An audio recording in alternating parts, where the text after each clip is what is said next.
Nebraska begins back-to-back week road stretch, and it's interesting in this back-to-back road week stretch. You think, oh, this happens a lot, or they've won back-to-back games on the road a lot, and that's not the case. The Minnesota game, by the way, is the 17th on a Friday, so we'll have this game the 11th and the Minnesota game the 17th.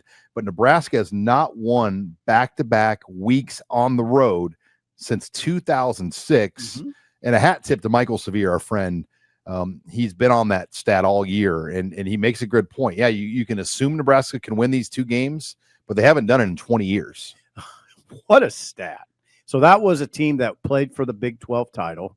With Zach Taylor. With a veteran quarterback and a good team. And these road trips back then were Iowa State and Kansas State. So yeah, that was bus trips. Right. So they beat Iowa. They beat Iowa State, then Kansas State. I think it was 21-3. They beat Kansas State. I have it in front. I don't have it in front. I remember that Iowa State game. I want to say it was an intense game. It was a night game in Ames. Oh, it was intense. I remember Todd Blythe. Yes. That big receiver they had. It was a good win. It was a good win. It's tough. There's no magic tricks on these things. Like people, they want you to come up with this magical answer on how to do it. There's no magical answer. I'll tell you what, though, what I'm seeing from Nebraska, what it takes, and this, I'm seeing it now. There's some dudes playing for Nebraska right now. Credit Matt Rule they're not where they need to be roster-wise. They're not. But they're getting there. And it's those guys we've talked about on the show already. On offense, it's Emmett Johnson, it's Barney, it's Isaiah Hunter, it's Dane Key, although he's in sort of a 2-game, kind of gone away for 2 games. It's those types of guys, maybe even throw Lindenmeyer into that. It's having a quarterback that can make plays in clutch situations. And on defense, it's those guys like Winery and McCullough, and then in Singleton and Shavers and Wright. You got to make plays.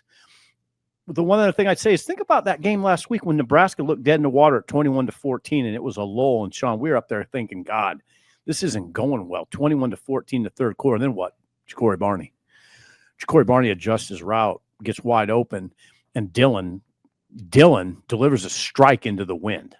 Playmakers, guys who can make plays.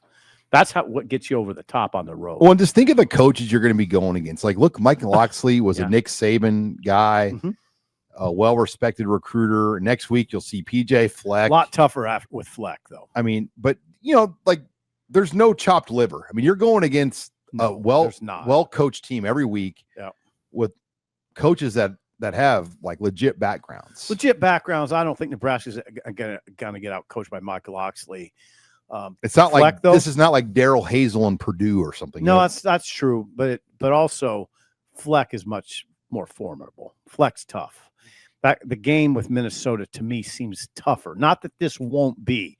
I am not the guy now. You're not going to catch me doing this thing where I'm looking ahead at all. I don't do it. I hate to sound like a coach, but nothing should be easy right now. But I like them against Maryland. Yeah, I mean, it's not easy for Illinois right now to win at Purdue.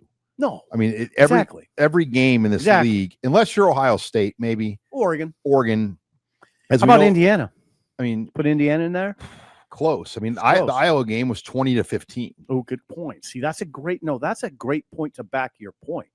Even Indiana, which you'd probably judge to be the 3rd best team in the league, is in a dogfight at Iowa. Yeah, which you judge to be about the 10th to 12th best team in the league. When you go into somebody else's stadium, it's not easy to win. Nope. Especially when it's full and there's some momentum. Oregon didn't have a walkover at Northwestern, No. So this USC game, got beat at Illinois. As confident as we kind of sound talking about this Maryland game, I hope people don't hear us as saying this is going to be easy. I don't think it's going to be easy. It's a great opportunity, though. Yeah, and so is Minnesota. Yeah, I was thinking of that 06 trip. Then they won at Kansas State the next week. If I remember right, remember Ron Prince called just the most obscure fake punt to start that game? I don't remember that. They were buried inside the 15, and he called a fake.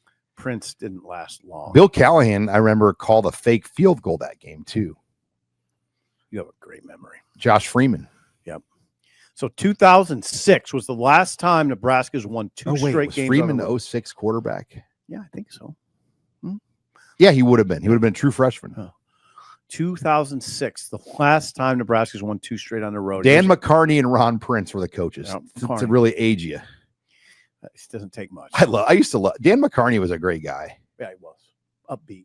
Ron Prince, not so Not much. so much. Ask Frosty.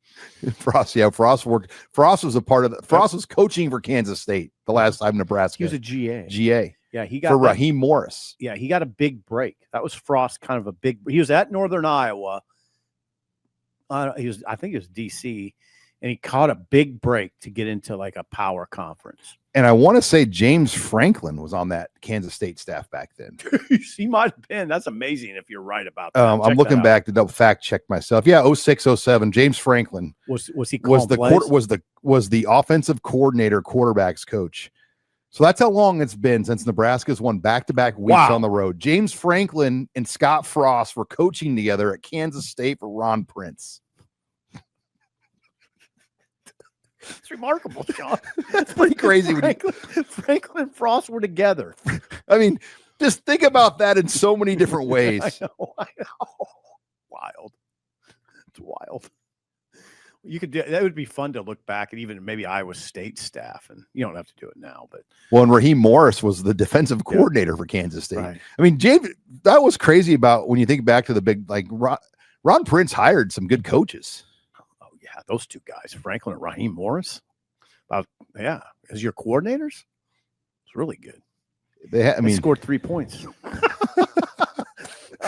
Wasn't it 21-3? Am I wrong? Hold on. I got it right here. Yeah, 21-3. That tough game in Ames, it was 28-14, and it was a tough game. It was a bear.